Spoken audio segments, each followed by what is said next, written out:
I'm here in Mankato, Minnesota to visit Pulp Comics and Games for their summer comic sale, which includes dollar books for just 50 cents a piece. I'm gonna head inside and see what I can find. Hey everyone, and welcome to today's video. I got back from Pulp Comics and Games and I had so much fun on my first trip down to their summer sale. Yeah, that's right. I was able to go down a couple times and I got so many good books. I had to pinch myself when I was finding some of these things. And it's going to take me a few hauls to show you everything, just so we don't have to rush through every book here. But I'm so excited to share these things with you. There is really a smattering of just about everything you could imagine in here, from limited series to run fillers to one-shots. I've got early Bronze Age books, Copper Age books, 90s books, modern runs, all the way up to, missing issues I needed for current ongoing series. So really, there's just so much good stuff in here. I came across books that I had never seen before, books that I've been hunting for, but have never found in the wild, and now I find like a run of them. So all that to say, I'm very excited to show you all of these books. And today there are some keys in here, and I'm going to try to save some of the coolest stuff for the end, but at the same time I tried to put a smattering of things throughout this. And I'll also tell you that really this video is probably just the warm-up to the cool books that you're going to see still to come from my trips down to Pulp. So without further ado, here we go, diving in. First off with this issue of Silver Surfer Warlock Resurrection. This is issue number 3 of 4 from a limited series. I've been working on this limited series for a while now, and number 3 was the last issue I needed to complete it. Really just going after this because it's Silver Surfer related from the 90s, and I love this character, and just trying to collect everything I can related to Silver Surfer. So very happy that I could complete this limited series by finding issue 3. Again, everything you're going to see, 50 cents a piece. Here's a book that I was glad to find. I've said in previous videos, so maybe you know, that I pre-order all of my new comic books every month. I order them through an online service called DCBS. Great discounts. I get 1 shipment a month of all my new books. But each month, I kind of make choices where I load up my cart, but then I leave things behind that I don't necessarily want to get brand new. And this was one of those books that I kind of was on the fence about. Giant size Fantastic Four. I am actively collecting Fantastic Four currently, but these one-shots they do sometimes, I don't necessarily get them. It had a pretty hefty price tag of $6.99 cover price, and so I really wasn't sure I wanted to spend the money on this. I decided to wait and see if I could find it down the road, and that choice paid off because now I was able to get it for 50 cents instead.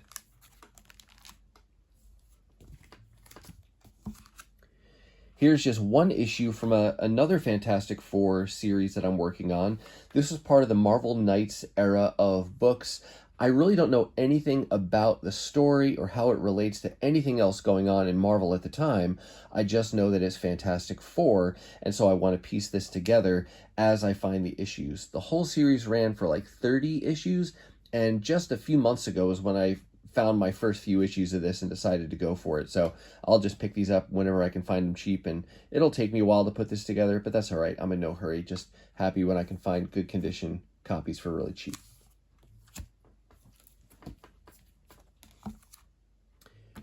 This is Cybernary, issue number 1. It's just a short run series, only ran like 4 or 5 issues. I shared something about this in one of my last videos where I had recently been kind of turned on to this character because of some other videos I'd seen online. It's a character created by Nick Manabat, I believe was his name. He has passed away, sadly, but he did a 3 or 4 part series as backup stories to the Image titled Death Blow, which was done by Jim Lee. And then this was, like I said, a limited series that came out after that. And I really don't know what's going on. I just got this because it's number 1, and you can see here dedicated to Nick. So yeah, I just figured I'd grab that. I'm not going to worry about getting the other issues. They did have at least one other issue from this, but I just grabbed it because it was the number one.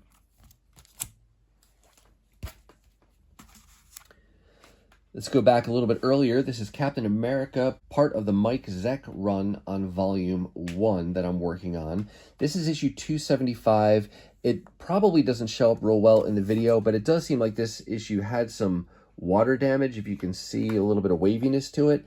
But this is a key issue from that series, and so not as easy to find in the dollar bins.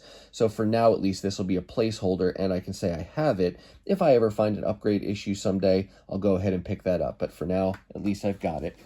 And then they also had 285, more Mike Zeck there, and then one more 286 with this really cool Deathlock cover. And this is another one that has some waviness down here, so it had some water damage at some point. But again, placeholder if nothing else, and at least I can say I have those issues.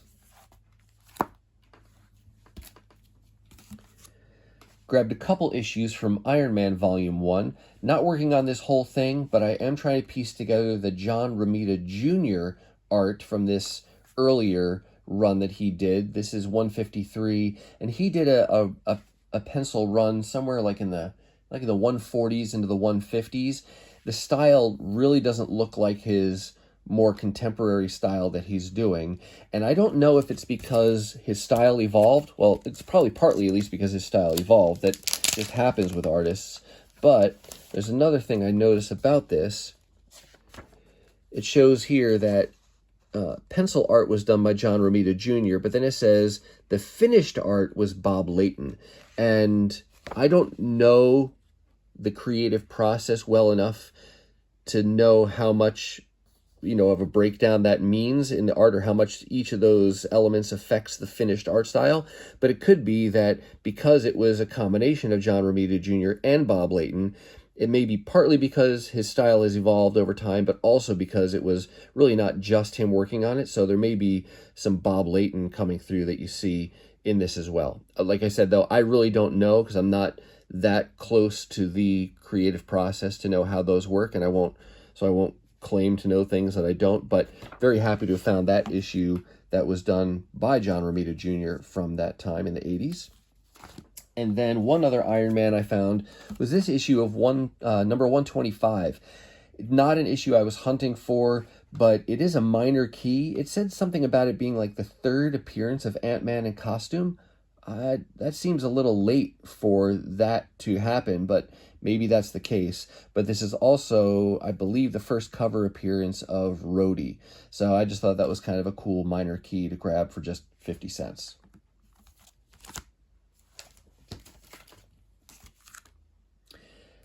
This is part of the Avengers versus X-Men event that was back in the like 2010 to 2012, somewhere in that kind of time range. And I have the full event series. I've read that, but there's a couple of these tie-in limited series that I thought would be fun to put together.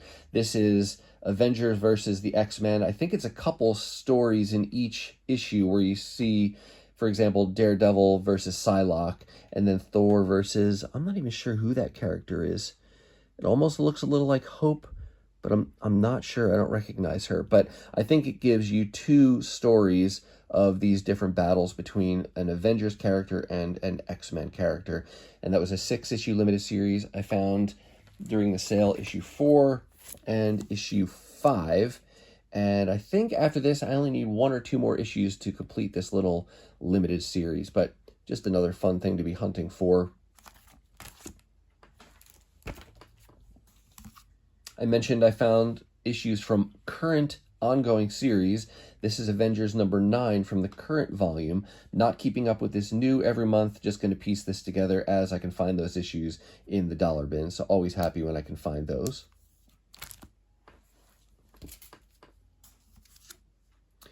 Here is a 2-part source book series that I grabbed for a couple reasons. One, because I just like the source book, handbook type comics to begin with.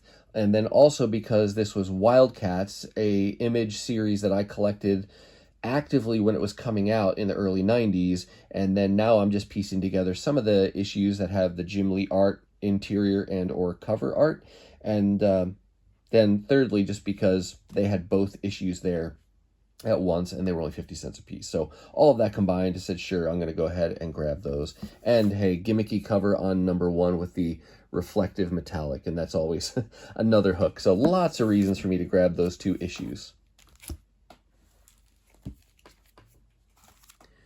Back in the 90s, Marvel did a bunch of these -1 issues for several of their titles.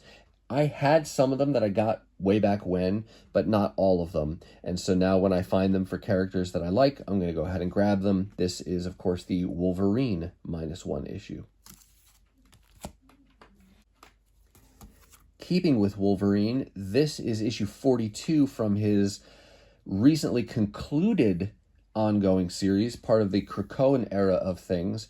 I was collecting this actively for a little while, then I dropped off, and now I'm trying to finish it out in the dollar bins when I can. And this is part of a tie-in story, or an event story called Sabertooth War that I think ran up to just about the end of his 50-issue run. And from what I read online, there were 2 limited series featuring Sabertooth from this era. You had Sabertooth, that was a 5-part limited series, and then Sabertooth and the Exiles, which was another 5-part limited series. And I believe it's those 2 stories kind of lead up to what Sabertooth is doing here that kind of kicks off this Sabertooth War. I haven't finished reading those 2 limited series, though, so I don't know for sure, but I believe those tie in directly to what's going on here. Come back to some Fantastic Four, this time the Ultimate Fantastic Four from the first round of the Ultimate Universe back in the early 2000s. I never collected this when it was coming out, and it's really only in recent years that I decided to start picking this up.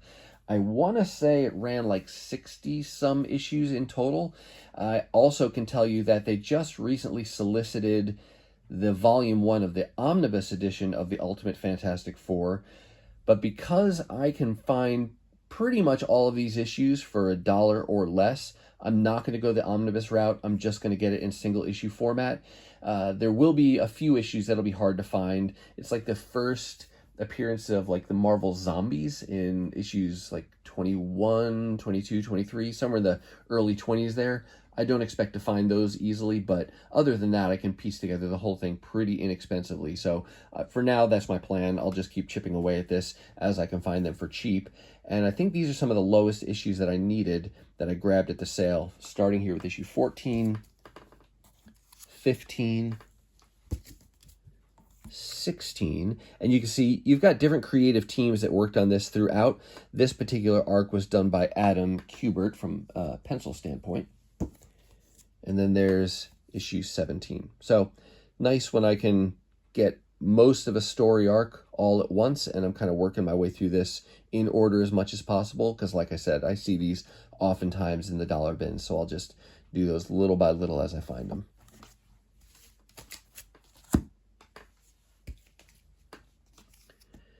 This is a one-shot that caught my attention because I had never seen this cover and did not pay attention to it when it came out. It's called Son of Origins of Marvel Comics. It is a square-bound, thicker comic, and I will show you what it is a little bit more closely here. This had a $7.99 cover price originally. This is a reprint comic that reprints the origins of several of kind of our big Marvel heroes, from Hulk, Thor, Iron Man. This 2-parter in Strange Tales is Doctor Strange, and then Daredevil. Interestingly, I have not read all of these. I've only read the Hulk #1, Journey into Mystery #1, and I may have read this story at some point, but I don't think so. So I've never read the Tales of Suspense First Appearance of Iron Man, and I've never read Daredevil #1. So for 50 cents, that was an easy grab to be able to read these origins and kind of do some of my comic book history homework with reading that. So pretty inexpensive way to do that. Love to find Transformers comics. Now, I will say I do have pretty much everything that IDW published while they had the license, but I still always keep my eyes peeled for variant covers that I don't have, but that I like the art for. And this is one example here. This is issue 12 from the ongoing series, More Than Meets the Eye. It was written by James Roberts, interior pencils by Alex Milne. He did most of the art on this series. But then this cover is a Nick Roche cover, or Roach, and I just thought that was cool. That's the B cover, if I didn't say that. And I also grabbed this cover of number 36. I'm guessing this is the main cover. Maybe I got a variant. I just thought this was cool with drinking out of the juice box with a little Crimsik there on the juice box for a little homage to that character from the Gen 1 cartoon from back in the 80s. And then I also got issue 52. Again, I think this is just the A cover. It's an Alex Milne cover. I must have gotten a variant when I got that originally, but always fun to find those variants. Here's another ongoing series that I'm not keeping up with currently. This is the Immortal Thor, issue number 4. Just piecing that together as I can find them in the dollar bins, so happy to fill that hole. And then, not a current series, but recently concluded with the Krakoan era. There were, of course, multiple ongoing series, and then there were so many limited series that came out. I couldn't possibly get them all new. And so I'm trying to piece together several of those just as I can find them as back issues. This was one called The Realm of X, part of the Fall of X, that final chapter of the Krakoan era. Focuses on magic. Don't really know anything going on with the plot, but I like her as a character, and of course I love the X-Men, so happy when I can find these issues. They had number 1 and number 3, so I guess that means I need 2 and 4 still. I don't think it went for 5 issues, but 2 down, 2 to go.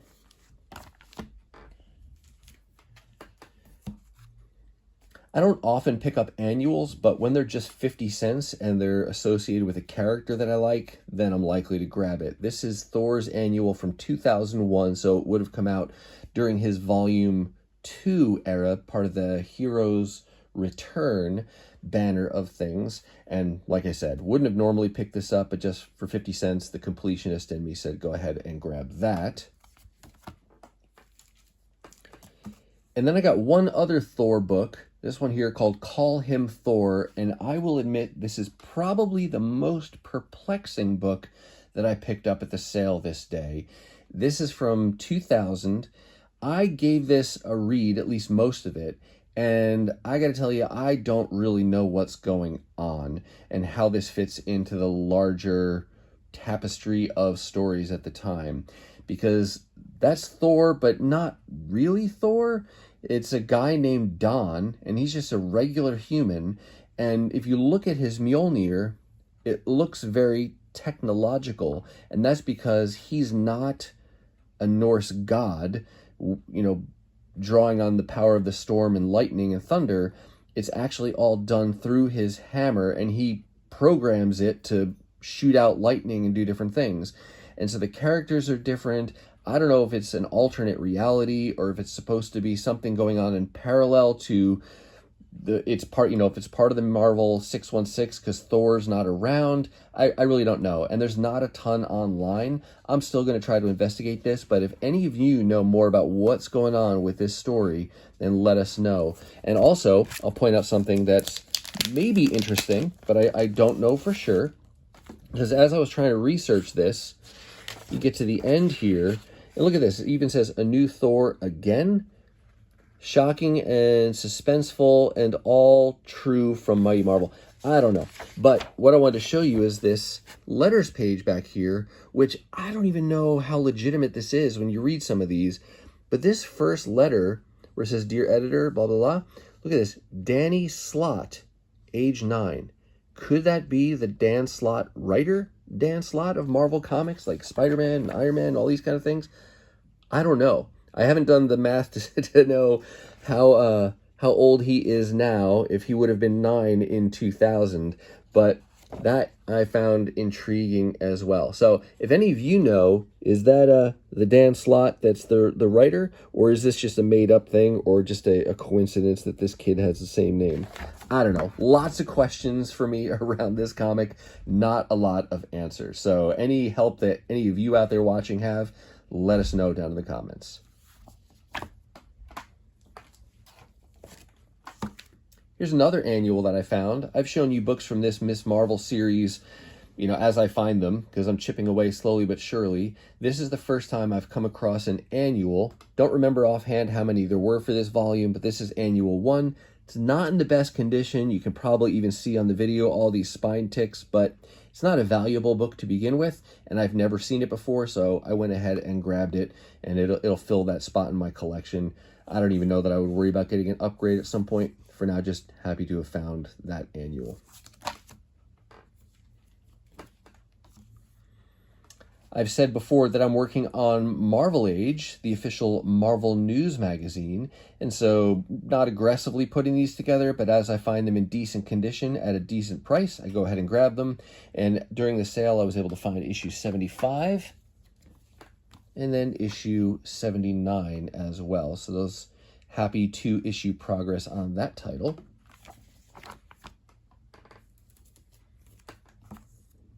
Here is a really cool limited series featuring Transformers and G.I. Joe. This is a reimagining of Transformers and G.I. Joe as if it took place during World War II or just prior to World War II. Art here is Jay Lee, and I own this whole limited series already, this 6-part limited series, but I absolutely love the character designs in this. And you get an idea of, I think that's Starscream on the cover there, but let me open this up and show you a little bit what it looks like inside. Let's see what we can see here. You have Snake Eyes. Whoops, sorry for the glare there. I'm trying to look at the comic and the camera at the same time here. There's Snake Eyes. You see Ravage coming out. It almost, like the characters actually integrate with the technology and the structures behind them. Let's see if we get a good glimpse here. I think this is Starscream. Oh. Is that Superion? But just a great art style in this. It was a great story, and it was hard for me to resist buying duplicates. I think if I can find all 6 issues of this to put together another full set of this, it'd be the kind of thing where I would gift this to somebody who was into it and looking for it, just because it's so cool. But that's a really nice condition copy of number 5. And then number 6 with a great Megatron cover there. But I just really enjoyed this whole limited series. So like I said, if I could piece together a whole second set, then maybe I'll gift that to somebody who's looking for it. But really, really fun pickups there.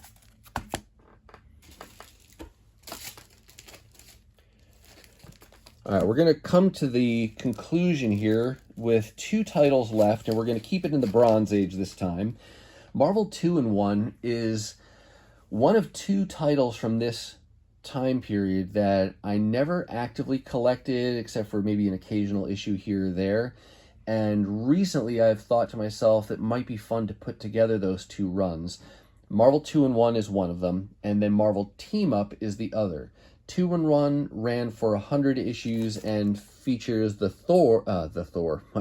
features the Thing in every issue, either teaming up with or versus some other character. In this case, Thing battles Thundra. And I like the Fantastic Four, I like the Thing, so I thought it'd be a fun series to work on.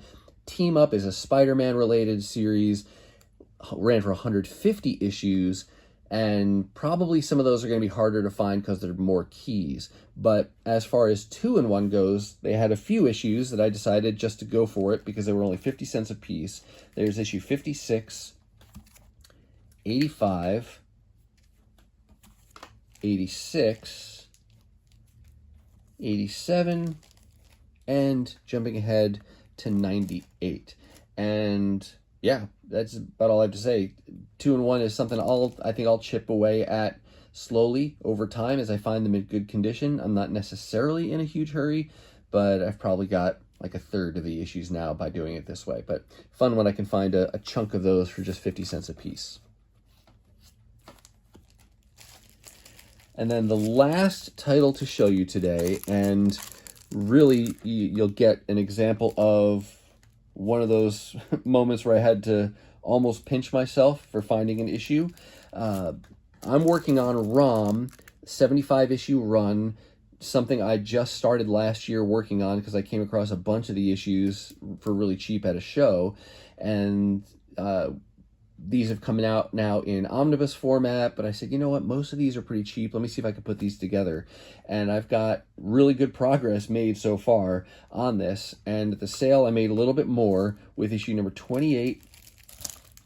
Oops, things are sliding around here. 29, 30, and if you know this run, you might be wondering if it goes to the next issue, and I will show you, yes, it does. Issue number 31, outside of issue number 1, this is really the only other semi-significant key in the entire volume. This is tied for the second appearance of Rogue, tied with Uncanny XMen something. I forget the number. But I found a copy of this a while back, coverless, for 50 cents that I grabbed, because I never thought I'd find this in a dollar bin, let alone find it for 50 cents. And it is in really nice condition. So this was super exciting for me to find. And you know that feeling, I'm sure, when you're going through long boxes, you find a run of a title you're working on, and you start to find several issues in a row, and I found them in order. So I hit 28, 29, 30, and your brain's wondering, are they going to have that next issue? And most of the time they don't, right? Because it's a key and it would cost more money, or somebody got to it before you did. But I was so happy that they had issue number 31 that I could find for just 50 cents. And now I have it complete with a beautiful cover and in great condition. So super excited to have found that key book and to have made that progress on this title. All right, that's going to do it for me, and that's going to wrap up this first haul from my first trip down to Pulp Comics and Games summer sale. I will put links to Pulp Comics down below in the description of this video, like their YouTube channel, Facebook, things like that. So if you're in the area, you can check them out. I do hope you saw something that you liked, and if you did, go ahead and hit that thumbs up. And if you want to see more content like this, dollar hauls, 50-cent hauls, really anytime I find good books for great prices, then go ahead and hit that subscribe and ring the bell for notifications so you can know the next time I upload a video. Now, if you're not quite ready for the YouTube fun to stop, I have hand-selected a couple videos here for you to check out. As always, thank you so much for watching, and I'll see you next time.